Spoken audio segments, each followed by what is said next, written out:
거룩하신 성령님 함께하여 주셔서 지혜로 깨달아 알게 하여 주시고 주님의 뜻 발견하며 그 뜻 안에서 기뻐하는 이 시간 되게 하여 주시옵소서. 시종을 주님께 의탁드리오며 예수 그리스도의 이름으로 기도드리옵나이다. 아멘. 아멘. 자, 할렐루야. 어떻게 지내셨습니까? 자, 3일 동안 주 안에서 승리하신 줄 믿습니다. 자, 지난주에 성경 토파보기 진짜 성경 연구 했었는데요. 구약 성경의 골격과 구조 이것만 하고 끝나버렸어요. 물론 앞에서 잠깐 설명도 했죠. 설명도 하였고, 그리고 구약 성경의 골격과 구조를 설명했는데, 그러다 보니까 신약 성경의 골격과 구조를 못했는데요. 오늘 신약 성경의 골격과 구조와 함께 그러면 성경이 우리에게 전해주고 가르쳐주고자 하는, 우리가 왜 성경 연구를 하는지, 어떻게 해야 성경 연구를 잘 하는지까지 같이 나누기를 원합니다. 자, 달려갈 길이 많은 것 같은데 일단은 한번 달려가 보겠습니다. 자, 한번 오늘 성경 말씀의 제목, 성경 토파보기 2. 자, 제목 한번 읽어볼까요? 시작. 신약 성경의 골격과 구조. 예. 자, 지난주에 구약 성경의 골격과 구조에 대해서 같이 나눴습니다. 그리고 오늘은 신약 성경의 골격과 구조를 중심으로 같이 나누고, 그리고 나머지 어떻게 해야 성경을 잘 연구할 수 있는지 진짜 성경 연구에 대해서 다시 한번 확인하는 시간 되기를 원합니다. 자, 오늘 이 내용과 함께 한번 시작해 볼까요? 자, 오늘 말씀이 디모데후서 3장 15절로 17절까지의 말씀인데요. 한번 보겠습니다. 자, 디모데후서 3장 15절로 17절 말씀. 자, 15절, 16절, 17절 제가 읽어 올리겠습니다. 또 어려서부터 성경을 알았나니 성경은 능히 너로 하여금 그리스도 예수 안에 있는 믿음으로 말미암아 구원에 이르는 지혜가 있게 하느니라. 자, 이 하나님의 성경의 말씀은 무엇에 이르게 한다고요? 예, 구원에 이르게 한다. 구원에 이르게 하는 지혜가 있다라고 말씀하고 있어요. 자, 성경 말씀은 구원에 대해서 설명해주고 있습니다. 그 구원의 길은 누구예요? 계속해서 볼까요? 자, 16절. 모든 성경은 하나님의 감동으로 된 것으로 교훈과 책망과 바르게 함과 의로 교육하기에 유익하니. 예. 이 하나님의 말씀은요, 교훈과 책망과 바르게 함과 의로 교육하기에 유익하대요. 가르치며 이 말씀대로 살아갈 수 있도록 지도 편달하는데 유익하다는 거예요. 자, 이것을 꼭 기억하며 하나님의 말씀을 가르칠 수 있는 우리 모두가 되기를 원합니다. 하나님의 말씀을 지가 알아서 가르치겠지, 배우겠지라고 생각하시면요, 그건 큰 오산입니다. 하나님의 말씀을 늘 가르치시는 우리 부모님들 되시기를 바랍니다. 그리고 하나님의 말씀은 어려서 암기해야 그게 평생 가요. 저도요, 젊어서 암기한 그 말씀만 지금까지 돌돌돌 외우고 있지요. 나중에 사역하면서 암기한 말씀 전혀 기억 안 나요. 참 문제죠. 하지만 하나님께서는 매일매일 말씀을요, 묵상하며 그 가운데 기록한 대로 다 쉽게 행하라 라고 하면서 말씀하셨는데, 이 묵상한다는 것이 뭐라고 했죠? 예, 읊조리는 것을 말하고 있습니다. 계속 입으로 하는 거예요. 예, 하나님의 말씀을 오늘도 하루하루 읊조리는 귀한 하루하루가 되어서 그 말씀으로 승리하시기를 예수님의 이름으로 축원합니다. 자, 읊조리는 습관을 갖기를 원합니다. 자, 그렇게 하고 17절의 말씀이요, 또 읽겠습니다.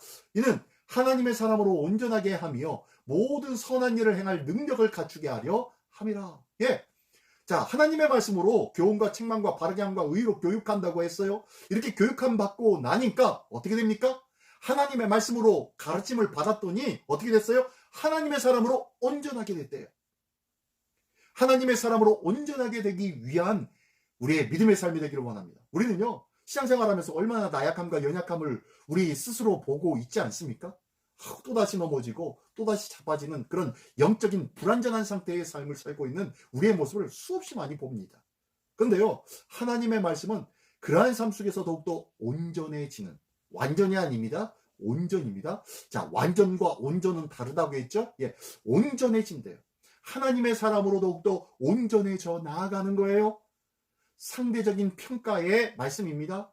어제보다 오늘이 더 하나님께 가까이 나가는 삶, 더 나은 믿음의 삶으로 한 걸음 한 걸음 성숙해 나가는 삶, 온전한 삶. 이렇게 온전한 삶으로 만들어준대요. 그리고 또요, 모든 선한 일을 행할 뭘 갖춘다고요? 능력. 예. 그래서 하나님의 말씀으로 말미암아 능력 있는 삶을 살아갑니다. 능력 있는 삶이라 함은 어떤 삶을 말합니까? 예, 기도했더니 기도가 응답받습니다. 안수했더니 안진뱅이가 일어납니다. 병마가 떠나가고 모든 병들었던 자들이 일어나고 쾌유하게 되어집니다. 자, 이게 능력입니까? 예, 그것도 능력이죠. 그러나 여기서 말씀하고 있는 능력, 진정한 능력은요, 모든 선한 일을 행할 능력이래요. 선한 일이란 무엇일까요? 선한 일, 다른 사람을 돕는 착한 행위, 선한 행위, 사랑하는 행위, 그걸까요? 예, 여기서 선한 일이라 하면요, 이 선하다라는 말에는요, 무엇이 들어있냐면 생명이 들어있습니다. 생명에 관련된 일을 선한 일이라고 하는 거예요. 죽은 자를 살리는 일, 굶주려서 굶어 죽을 수밖에 없는 영혼을 먹여서 살리는 일. 자, 이 일을 뭐라고 그랬어요? 예, 하나님의 말씀을 전하는 일, 주의 복음을 전하는 일, 이거예요. 이거. 주의 복음을 전하는 그것이 바로 선한 일입니다. 주의 복음을 전할 능력을 갖게 해 주겠다 말씀하고 있습니다. 왜 능력이 필요합니까? 주의 복음을 전할 때는요, 이 능력이 필요해요. 능력이. 왜요? 어떻게 해요? 내 힘과 내 재능과 내가 가지고 있는 지식으로요? 아니요. 내 마음에 온전한 하나님의 말씀으로 말미암은 확신과 용기가 바로 이 능력 있는 삶을 갖게 해 주더라고요. 자, 꼭 기억하시면서, 자, 하나님의 말씀을 배우는 이유는 이러하다.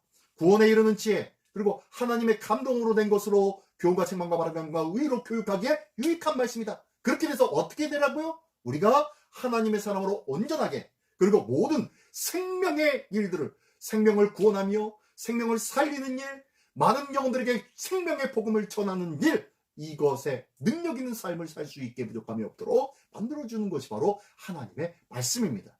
이게 바로 복된 삶이죠.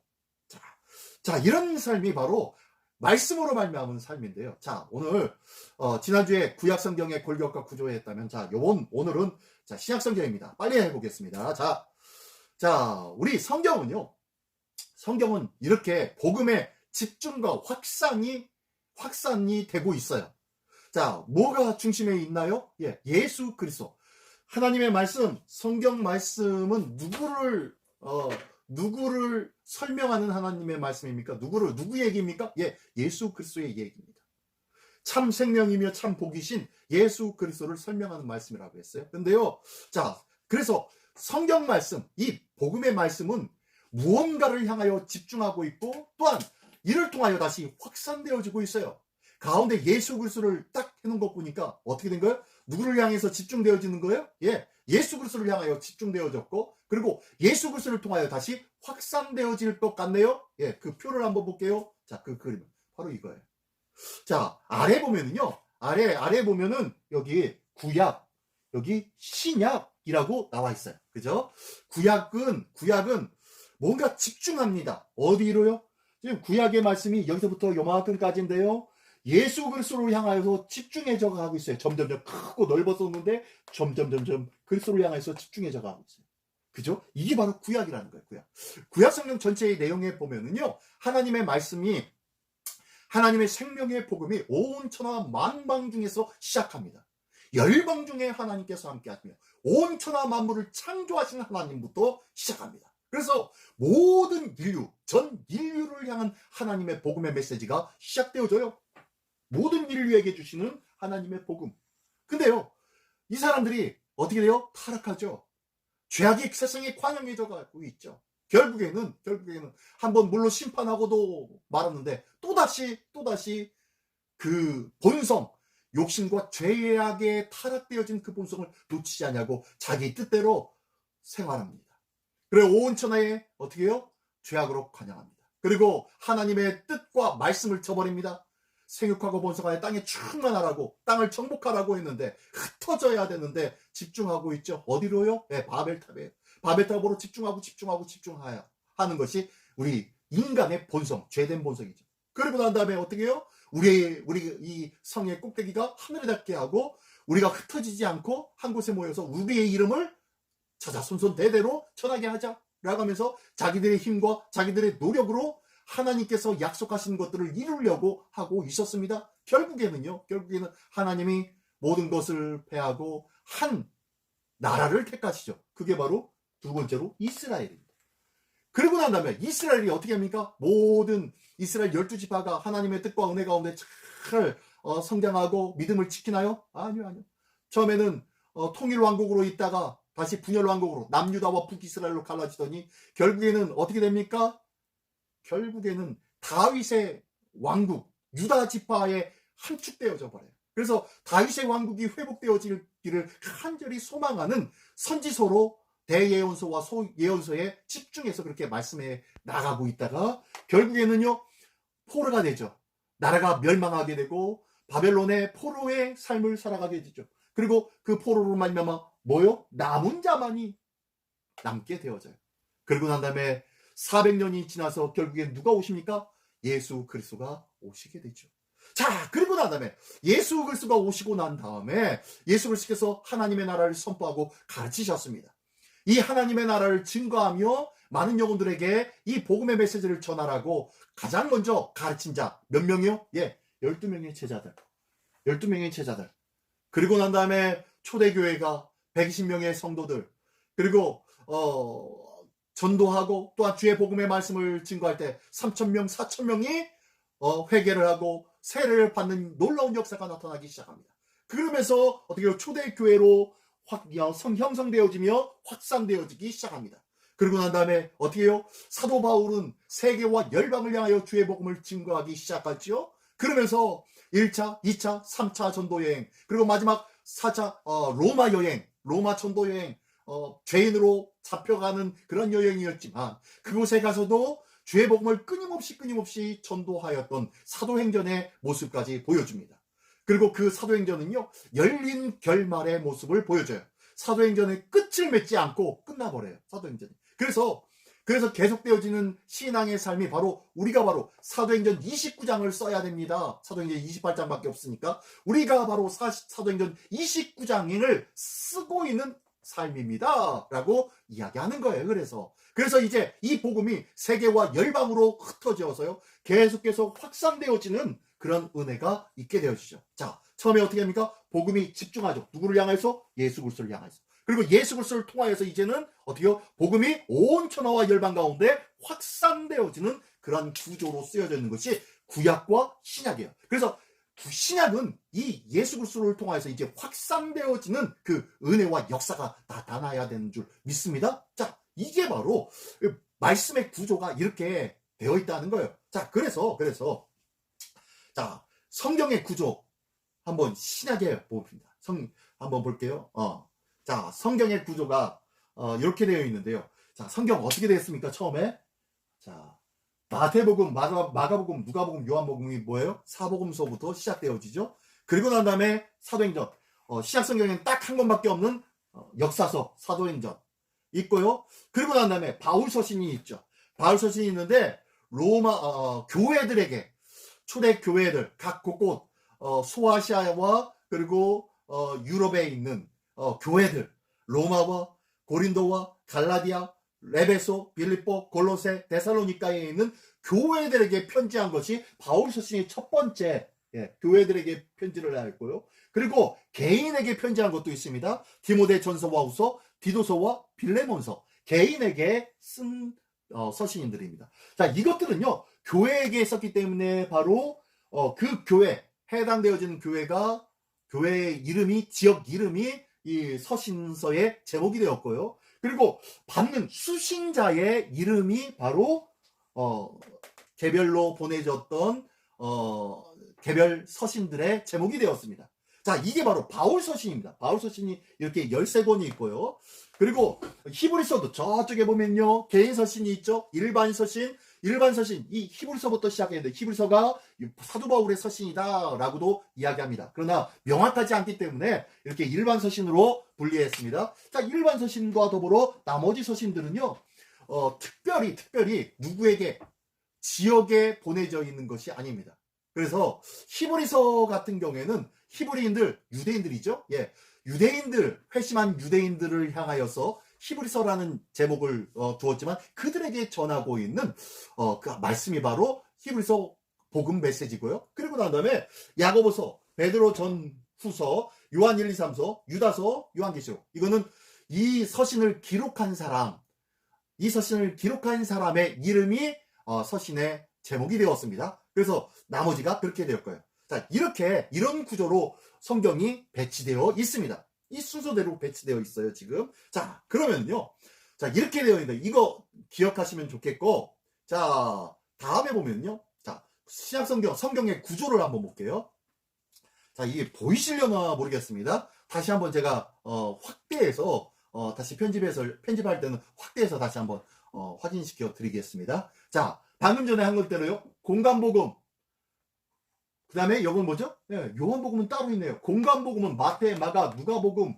이것을 가르쳐서 공간복음이라고 해요. 거의 비슷한 시기에 쓰여졌고 역사적인 상황과 그런 일들, 사건을 중심으로 해서 기록되어졌기 때문에 공간복음이라고 합니다.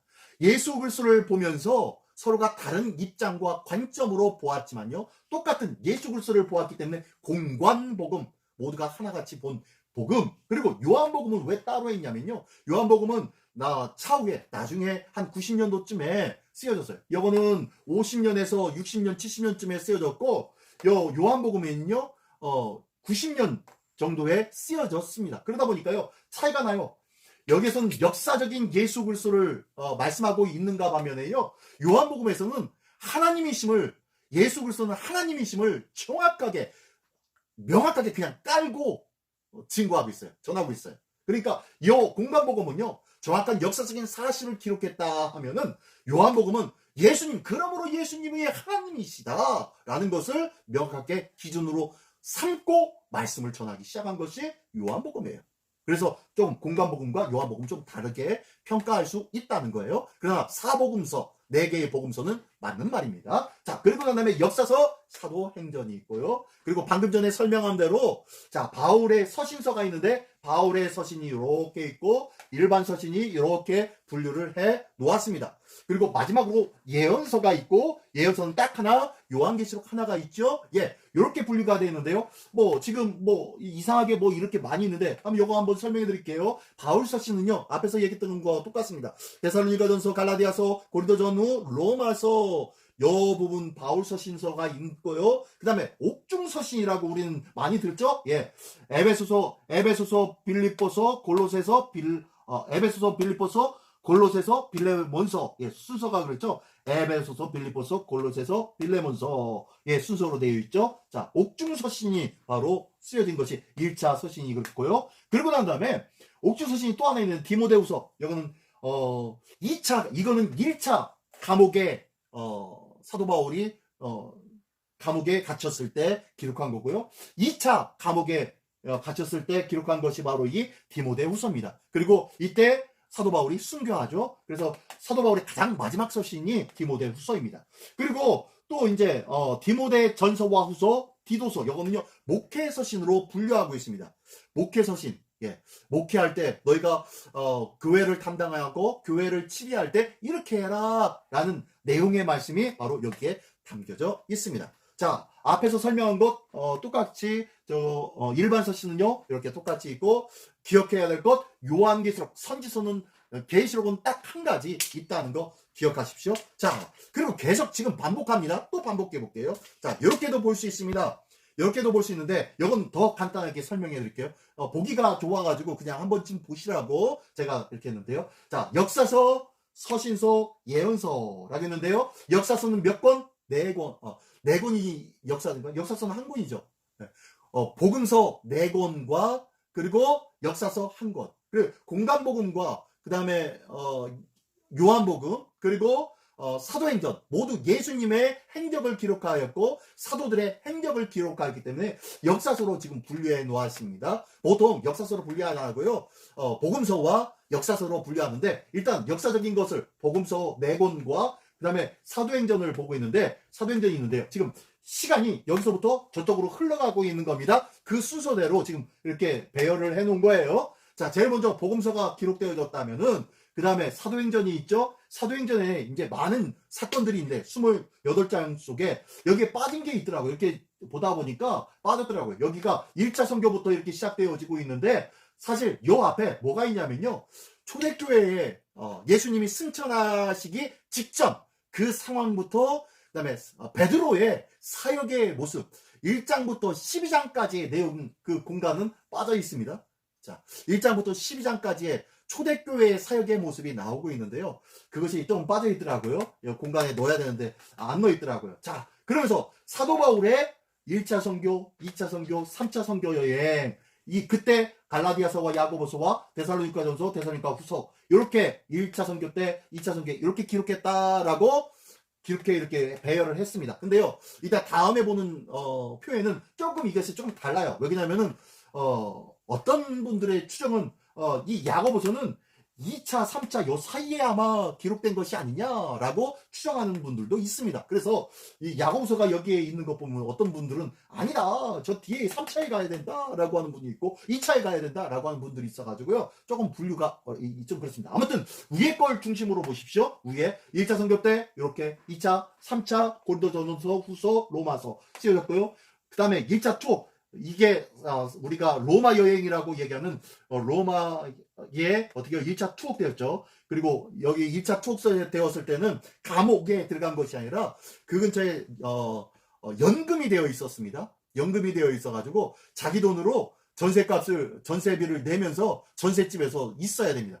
이 몇 년 동안 투옥되어 있냐면 2년 동안 투옥되어 있었어요. 그래서 그곳에서 복음을 많이 전할 수 있었죠. 2년 동안. 어쨌든 로마 투옥입니다. 이 투옥되었을 때 에베소서, 빌립보서, 골로새서, 빌레몬서 아까 옥중서신이라고 했죠. 이때 쓰여진 것이 옥중서신 감옥 안에 들어가서 쓴 게 아니라요. 연금되어진 집 안에서 쓰여진 책입니다. 자, 그러고 난 다음에 그가 석방되었어요. 사도 바울이 석방이 되었어요. 석방이 돼가지고 또 노임을 받았는데요. 성경에는 나오지 않는 상황입니다. 그러나 그때쯤에 석방되어서 아마 이때 로마와 그 후에 스페인까지 전도 여행을 간 것으로 추정합니다. 이 사도 바울이 이 석방되어졌던 요 기간에 그래서 그때 디모데전서, 디도서, 베드로전서, 후서가 이때 쓰여진 것으로 추정하고요. 그리고 다시 로마에 2차 투옥되었습니다. 2차 투옥 때는 뭐요? 디모데 후서 마지막으로 사도 바울이 마지막으로 쓴 디모데 후서 그 다음에 히브리서가 아마 이때쯤에 기록되어졌을 것이다 라고 추정하고 그 다음에 유다서도 이 유다서는 가룟 유다가 쓴 게 아니라 예수님의 동생 유다입니다. 예수님의 동생 유다가 쓴 책입니다. 그래서 유다서 그 다음에 그 이후에 요한 1서, 2서, 3서와 그 다음에 어떻게 요한계시록이 있다는 것. 이렇게 시간 순서별로 이렇게 기록됐다는 거 꼭 기억하십시오. 자, 한 번 더 볼게요. 한 번 더. 이건 좀 그림이 좀 복잡한데요. 이것도 나중에 확대해가지고 다시 한번 보여드리겠습니다. 자, 이거 볼게요. 이거. 너무 이 표는 참 매력적인 표인 것 같아요. 정확하게 자세하게 기록되어 있어요. 왜냐하면 여기에 연대가 쭉 기록되어 있어요. 연대가 있고 연대별로 예수님께서 태어나면서 그때부터 기록되어진 거예요. 예수님이 태어난 기점을 향해서 AD와 그다음 BC로 나뉘죠. 예, Before Christ. 예, 예수님이 오시기 전. 그다음에 아노 도미니. 예수님이 도미니크가 뭐예요? 주죠. 주님 이후라는 것이 아노 도미니. 예, 아무튼 그래서 예수님이 나뉘어졌는데요. 자, 예수님이 따져보니까 아마 역사적으로 다시 한번 해보니까 약 BC 4년 정도에 오신 것으로 추정할 수 있어요. 그때는 예전엔 정확하게 역사적으로 정확하지 않아가지고 아마 이때가 예수님 오셨으니까 이때가 우리가 예수님 오신 때로 0으로 삼고 그때부터 하자 기원 전과 기원 후로 하자라고 했는데 가만히 따져보니까요.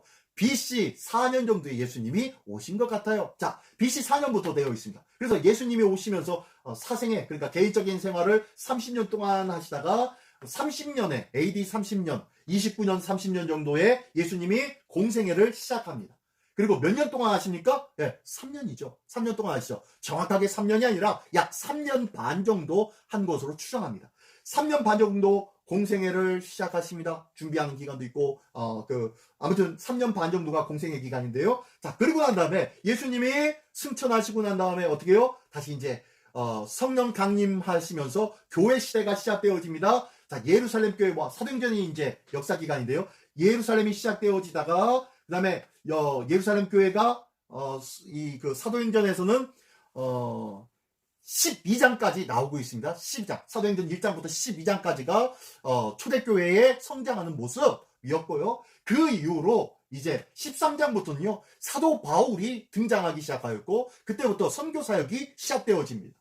그때부터 선교 사역이 시작된 13장부터 1차, 2차, 3차 선교 여행을 가게 되는데 1차 선교 여행 때는 여기는 없는 것 같아요. 여기는 기록이 안 되어 있는 것 같아요. 아무튼 1차와 2차 그쯤 사이에 데살로니가전서와 데살로니가 후서와 갈라디아서라고 하면서 이렇게 기록되어지면서 요때쯤이다 라고 하면서 연도별로 가장 흡상한 그 기록 연도를 쭉 기록해주고 있습니다. 그리고 그뿐만 아니라요. 복음서도 요때 기록하고 있네요. 복음서도 요때 기록되어졌어요. 마태, 마가, 누가, 요한복음 중에서 마가가 제일 먼저 쓰여졌고요. 그 다음에 마태와 누가가 거의 비슷하게 쓰여졌습니다. 그리고 난 다음에 맨 나중에 어떻게요? 맨 나중에 저쪽에 요한복음이 쓰여졌죠. AD 90년도 정도예요. 그리고 그 다음에 사도행전이 쓰여졌습니다. 이렇게 쓰여졌고요. 그때 또 요쯤에 서신서는 거의 다 쓰여진 거예요. 유다서, 베드로전서, 베드로후서, 야고보서, 히브리서. 야고보서가 여때쯤이니까요. 1, 2차쯤 때니까 아마 이렇게 여기다가 놨는데요. 어쨌든 요 순서대로 요 연대기대로 이렇게 기록되어졌을 것이다 라고 추정할 수 있습니다. 그리고 난 다음에 사도 요한 중심으로 이제 기록되어지는 기록물입니다. 사도 요한이 나머지 다 기록했는데요. 요한복음, 그 다음에 요한 1서, 2서, 3서, 그리고 요한 계시록 이렇게 해서 사도 요한이 기록한 것을 우리는 알 수가 있습니다. 자, 이렇게 역사적으로 이렇게 기록되어졌다는 것을 안다면은 당시 서신서가 왜 그렇게 쓰여졌는지 보니까 언제 가장 많이 쓰여졌습니까? 네, 2차, 3차, 그 다음에 그 사도 바울이 죽기 전, 순교하기 전까지가 가장 많은 서신서가 쓰여졌어요. 그리고 나머지는 요한이 쓰인 거고요. 자, 요때 기간이 가장 핍박이 심했던 기간이었죠. 물론 저 요한이 있었던 저 기간도 핍박이 있었던 기간이지만 이때가 핍박이 시작되어지고 수많은 자들이 끌려가고 죽임당했던 기간이 바로 저 기간이에요. 그때는 깜짝 놀랐을 거예요. 예수 그리스도로 예수를 믿으면은 구원을 받고 영생을 얻는다는 그 놀라운 기쁨의 복음, 생명의 복음에 많은 사람들이 동감하며 그리고 같이 참여하며 예수를 믿기 시작했는데 뭐가 찾아온 거예요? 환란이 찾아왔고 핍박이 찾아왔고 어떻게요? 순교자가 막 늘어나기 시작합니다. 어떻게 그런 일들이 있냐는 거예요. 예수 믿는데 예수 복음은 생명과 기쁨이 아닙니까? 예수 복음은 참 자유함과 형통이 아닙니까? 라고 생각했던 자들의 마음 그리고 신앙에 다시 한번 이 환란의 때를 통하여서 하나님의 말씀으로 다시 다져주는 거예요. 우리가 어떠한 환란이 있어도요. 이 환란을 이길 수 있는 방법은 딱 한 가지입니다. 뭐예요? 말씀이에요. 말씀이 없으니까 환란에 넘어가는 거예요. 말씀이 없으니까 작은 바람에도 일렁이다가 작은 풍파에 어떻게 해요? 배가 뒤집어져 버리는 거예요. 우리 신앙이 어떻게 파손되어져 버리는 거예요. 뭐가 없어서? 말씀이 없어서. 말씀으로 든든히 서 있는 자는요. 어떠한 환란에도 흔들리지 않습니다. 말씀으로 든든히 서 있는 우리 모두가 되시기를 바랍니다. 자, 이렇게 이게 바로 신약 성경의 전체적인 골격과 구조입니다. 자, 근데 신기하게도 예수님을 믿는 사람, 유대인들 예수님을 더 많이 믿어야 되는데 왜 그들은 예수님을 믿지 않을까요? 왜 유대인들은 예수님을 믿지 않을까요? 이렇게 예수님이 오셔서 수많은 저런 사도들이 사역하고 예수님이 살아나셨다는 것들이 많은 사람들의 입에서 전해지고 있었는데 그것을 확실하게 목격하고 그것을 증거하는 사람들이 있었는데 왜 유대인들은 그 복음의 중심에 있었던 유대인들은 예수님을 믿지 않았느냐라는 거예요. 그 이유는 첫 번째, 그들이 바라고 소망했던 이스라엘의 해방이 없었기 때문이에요. 네, 로마의 치하에서 벗어나지 않았기 때문이에요. 뭐야 메시아가 오면은 다윗의 나라가 회복되어진다고 했는데 뭐야 이랬기 때문이에요. 두 번째는 뭐예요? 예, 그들이 그 왜 뭐야 이게 뭐야 한 이유가 뭐예요? 성경을 제대로 알지 못했기 때문에. 구약 성경을 알지 못했기 때문이에요. 아까 구약 성경의 구조해가지고 집중과 확산을 우리는 알아요. 그죠? 집중과 확산 다시 한번 볼까요? 네. 네. 집중되어 예수 그리스도로 말미암아 집중되어져야 되는데 이 집중되어질 때 아직도 이 집중되어지는 예수 그리스도를 보지 못한 자들이 바로 유대인들이라는 거예요. 하나님의 말씀을 가졌음에도 불구하고 알지 못한 자들이라는 거예요. 어쩌면요 예수 믿는 우리 현대의 그리스도인들이 그럴지도 몰라요. 하나님의 말씀은 들어요. 주일마다 듣긴 들어요. 성경이 집집마다 있고 교회에도 갖다 놓고 있습니다. 근데요 보질 않아요. 하나님의 말씀을 그냥 듣는 것으로 만족하며 어떻게 하든 내가 예수 믿고 있으니까 구원받겠지 라고 착각하고 있는 거예요. 마치 유대인들처럼. 하나님의 말씀이 있지만 하나님의 말씀을 제대로 알지 못하니까 이런 일들이 있기 때문에 있다는 거예요. 이봐요. 구약 성경을 제대로 몰랐기 때문에 그렇다고. 그래서 예수님이 부활했는데 사람들이 어떻게 제자들이 어떻게 해요? 엠마오로 내려갑니다. 예루살렘에서 엠마오로 내려가면서 예수님이 부활했다고는 하는데 너 그런 얘기 들어봤어? 이런 의미에서 제자 둘이 내려갑니다. 그때 예수님이 징 나타나가지고 그들에게 같이 이야기를 합니다. 나그네처럼 말을 하니까 당신 왜 예루살렘에서 있던 일들을 왜 알지 못합니까? 하면서 얘기하다가 결국엔 예수님이 구약 성경의 말씀이 예수 그리스도를 향한 말씀이다라는 것을 가르쳐 주니까 나중에는요 그 말씀을 듣고 어떻게 해요? 그때서야 눈이 밝아지고 귀가 열려서 마음이 뜨거워진 거예요. 그러고 난 다음에 그들이 다시 예루살렘으로 돌아와서 우리가 부활하신 예수 그리스도를 만났다 라고 하면서 그제서야 예수 그리스도를 본 거예요. 하나님의 말씀을 들었음에도 불구하고 예수 그리스도의 역사를 눈으로 보았음에도 불구하고 그들은 하나님이 예수 그리스도를 통하여서 나타날 놀라운 구원과 생명의 복음을 이해하지 못하고 있었다는 거예요. 말씀이 있으면 뭐합니까? 말씀을 암기하면 뭐합니까? 맨날 매일같이 들으면 뭐합니까? 그것을 마음으로 깨닫지 못하고 온전히 하나님의 복음을 붙잡지 못하고 있다면은 유대인과 똑같다는 거예요. 그래서 유대인들 믿지 않는 거예요.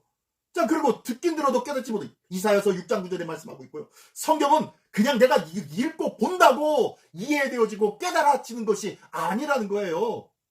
결단코. 하나님의 말씀은요, 그냥 보는 자가 다 이해할 수 있는 내용의 문제가 아닙니다. 세 번째는요, 왜 유대인들이 예수님을 믿지 않느냐? 세 번째는 예수님을 통해 모든 계명이 다 성취되어지지 않았어요. 그들의 생각에는, 그들의 마음에는 성취되어지지 않은 것 같아요. 그리고 하나님의 나라가, 다윗의 나라가 이루어져야 되는데 하나님의 나라가 눈에 보이도록 보이지 않습니다. 근데요, 예수님이 그 하나님의 나라를 어떻게 우리에게 보여주고 경험시켜 주셨습니까? 그게 바로 교회죠, 교회. 그게 바로 교회인데 사람들은 몰라요. 교회가 하나님의 나라였다는 것을 모른다는 거예요. 교회는 우리가 모여있는 시민 성결교회, 이 교회만 교회가 아니라 우리 각 신령이 교회이기도 하잖아요. 각 가정이 교회이기도 하잖아요. 두세 사람이 내 이름으로 모인 그곳이 교회잖아요. 그 교회를 말하고 있어요. 유니버설 처치, 하나님의 우주적 교회를 바로 말하고 있는 거예요. 로컬 처치가 아니라. 자, 그래서 또요. 요한복음 5장 39절, 지난주에 말씀한 거 있죠. 너희가 성경에서 영생을 얻는 줄 생각하고 성경을 연구하거니와 이 성경이 곧 내게 대하여 증언하는 것이니라. 성경은 누구에 대해서 증언하고 있다고요? 예수님에 대해서 증언하고 있다는 거예요. 자, 그러면요. 누가복음 24장 27절에 말씀해 보니까 이에 모세와 모든 선지자의 글로 시작하여 모든 성경이 쓴 바 자기에 관한 것을 자세히 설명하시느니라. 뭐 하고 있는 걸 지금? 예수님 당신 자신에 대해서 쓰여졌다는 것을 설명해주고 계신 거예요. 예수님이. 아이고 보아도 알지도 못하고 들어도 깨닫지 못하는 너희들아 라고 하면서 그 알지 못하고 깨닫지 못하는 제자들에게 계속 선지자의 말씀과 모세의 글을 통하여서 계속 가르쳐주고 계시는 거예요. 그거 아니라니까 라고 하면서 예수님은 말씀해주고 있다. 하나님의 말씀은요, 절대로 내가 본다고 그냥 읽는 것으로 속독하고 많은 통독을 한다고 이해되어지고 깨닫는 것이 아니라니까요. 계속 볼게요. 계속 어떻게 해야 되는지. 자, 성경은 예수님을 증언하기 위해서 쓰여진 책인 줄 믿습니다. 자, 그리고 로마서 10장 17절. 그러므로 믿음은 들음에서 나며 들음은 그리스도의 말씀으로 말미암았느니라. 들음은 그리스도의 말씀을 계속 끊임없이 들어야 된다는 거예요. 하나님의 말씀을 계속 듣기를 원합니다. 여기서 듣는다라는 것은요, 하나님의 말씀을 읽고 되뇌이고 그 말씀을 마음에 새기고 그 말씀을 어떻게 해요? 행하는 것. 이게 바로 말씀을 듣는 거예요. 아유, 저놈의 저 자식 말 더럽게 안 듣네 라고 얘기도 하죠. 말 더럽게 안 듣는다라는 말은 언제 하는 말이에요? 내가 이야기한 것을 제가 알아듣는지 못 듣는지 그건 중요하지 않아요. 언제 제가 말을 듣는지 안 듣는지, 알아들었는지 못 알아듣는지 알 수 있습니까? 예, 내가 말한 대로 제가 행동을 하는지 안 하는지, 그것을 통하여서 하나님의 말씀을 들었는지 안 들었는지를 알 수 있다는 거예요. 그래서 그 믿음은요, 행함을 통하여서 드러낼 수밖에 없어요. 믿음은요, 말로만 고백하는 것이 아니라 삶으로 나타나는 것이 믿음입니다. 나의 삶 속에 하나님의 말씀을 수없이 들었는데, 내가 20년, 30년, 40년, 50년을 예수 믿었는데 그걸로 천국 가는 거 아니에요. 하나님의 말씀을 가슴에 두고 믿고 깨닫고 그 말씀을 통하여 가슴앓이하며 그 말씀을 지키려 하는 애씀과 수고함과 열심의 마음들이 하나님은 기대하고 계시는 거예요. 그래서 예수님을 믿게 하기 위해서 우리에게 계속 끊임없이 이 귀한 말씀을 우리에게 들려주고 계시는 거예요. 제발 좀 그거 아니라니까 하면서 끊임없이 설명해주고 계신 거예요. 자, 요한복음 20장 31절의 말씀이 이렇게 말씀합니다. 오직 이것을 기록하면 너희로 예수께서 하나님의 아들 그리스도이심을 믿게 하려 하며, 자, 하나님의 말씀을 믿게 하려 합니다. 성경 말씀은요. 또 너희로 믿고 그 이름을 힘입어 생명을 얻게 하려 함이라. 예, 예수 그리스도를 믿게 해서 믿는 너희가 어떻게 해요? 생명을 받아 누리게 하기 위해서다라고 말씀하고 있어요. 생명을 얻게 하기 위해서 예수님은 우리에게 말씀을 끊임없이 설명해 주셨고 가르쳐 주셨고 다시 한번 또다시 한번 설명해 주고 계셨다는 거예요. 디모데후서 3장 16절, 우리가 잘 아는 말씀이죠. 자, 모든 성경은 하나님의 감동으로 된 것으로 교훈과 책망과 바른 교훈과 의로 교육하기에 유익하니 이는 하나님의 사람으로 온전하게 하며 모든 선한 일을 행할 능력을 갖추게 하려 함이라. 앞에서 제가 설명했죠. 이 하나님의 말씀은 어떻게 해요? 온전함과 능력이 있다는 거예요. 하나님의 말씀을 통하여서 우리의 삶이 온전해지고 능력 있는 삶을 살아가는 것. 온전함은 뭐예요? 날마다 죽게 더욱더 가까이 성장하는 믿음이 온전한 삶이라고 했죠. 그리고 능력 있는 삶은 뭐예요? 죄의 복음의 말씀을 기뻐하며 이 말씀을 전하며 생명의 말씀을 증거하며 살아가는 삶이 능력 있는 삶이라고 했죠. 자, 그런 삶을 살아가는 거예요. 자, 그러면은 가장 중요한 거, 자, 이렇게 하나님의 말씀을 잘 깨달으면은 온전해지고 능력 있는 삶을 살아가는데, 자, 그러면은 성경 말씀을 어떻게 해야 잘 깨닫냐는 거예요. 어떤 때 잘 깨달을 수 있냐고 말씀합니까? 자, 욥기서 32장 8절 9절의 말씀입니다. 그러나 사람의 속에는 영이 있고 전능자의 숨결이 그 사람에게 깨달음을 주시나니 어른이라도 지혜롭거나 노인이라도 정의를 깨닫는 것이 아니니라. 예. 사람이 많이 배웠고 많은 경험을 했고 많은 지식이 있다고 하나님의 말씀을 깨닫는 것이 아니라는 거예요. 연륜이 있고 많은 신앙생활을 한 것 같고 내가 많은 연수 동안 주의 복음의 말씀을 연구하고 깨달은 것 같지만 그렇다고 다 깨닫는 것이 아니라는 거예요. 언제 깨닫는다고요? 예, 8절의 말씀. 사람 속에는 영이 있는데 전능자의 숨결이 그 사람에게 깨달음을 준대요. 하나님, 우리에게 영이 있어요. 영. 우리에게 영이 있는데 전능자의 숨결이 그 사람에게 깨달음을. 전능자의 숨결이 뭘까요? 예, 전능자의 숨결. 자, 8절에 전능자의 숨결이 그 사람에게 깨달음을 준다고 했는데, 숨결이라는 것이 히브리어로 루아우라는 뜻, 그 단어예요. 이 단어의 뜻이 바람, 숨, 영이라는 뜻인데요. 이 숨이라는 네샤마라기도 하는데 똑같이 쓰기도 합니다. 똑같은 의미로 쓰입니다. 근데요, 창세기 2장 7절의 말씀, 우리가 잘 아는 말씀이죠. 여호와 하나님이 흙으로 사람을 지으시고 생기를 그 코에 불어 넣으시니 사람이 생명이 되니라. 여기서 생기를 그 코에 불어 넣으셨다. 이게 뭐예요? 영이에요. 영. 그랬더니 그 영이 들어가니까 그 사람이 뭐가 됐다고요? 생명력 있는 영혼, 살아있는 영혼, living spirit이 되었다는 거예요. 살아있는 영혼이 되었다는 거예요. 살아있는 영혼이 되기 위해서는요, 하나님의 뭐가요? 생기가 하고 들어가야 돼요. 자, 그러면 앞에 말씀 다시 한번요. 8절 말씀에 그러나 사람 속에는 영이 있고 우리에게는 하나님의 영 불어넣은 영이 있습니다. 이 영 때문에 우리가 예배할 수 있는 거고요. 하나님께 기도할 수 있는 거고요. 이 영 때문에 하나님을 느낄 수가 있는 거예요. 자, 그런데 여기 전능자의 숨결이라고 했는데요. 전능자의 숨결이라고 했는데 이 숨결이 뭐냐면요. 바로 전능자의 숨결, 전능자의 바람, 르와우, 바람인데요. 이 바람이 뭐냐면요. 초대교회 오순절 다락방에 기도하던 120명의 문도들에게 뭐가요? 성령님이 뭐처럼 임하셨어요? 예. 바람같이 임하셨어요. 그래서 각 사람 머리 위에 불꽃같이 임하셨는데요. 큰 바람 소리가 일면서 그 바람같이 성령이 임하셨습니다. 여기에 그 바람이 바로 뭐예요? 루아우, 하나님의 숨결인 거예요. 하나님의 말씀은 성령의 감동, 역사로 기록되어진 줄 믿습니다. 아까 디모데후서 3장에도 말씀하고 있잖아요. 하나님의 성령으로 하나님의 영으로 감동되어진 것, 하나님의 영감으로 기록되어진 것이라고 말씀하고 있잖아요. 이게 바로 하나님의 성령으로 기록되어졌다는 거예요. 그러므로 하나님의 말씀을 잘 깨닫기 위해서는 우리에게 누가 바람을 불어 넣어 주셔야 돼요? 성령님께서 내게 바람을 불어 넣어 주셔야 돼요.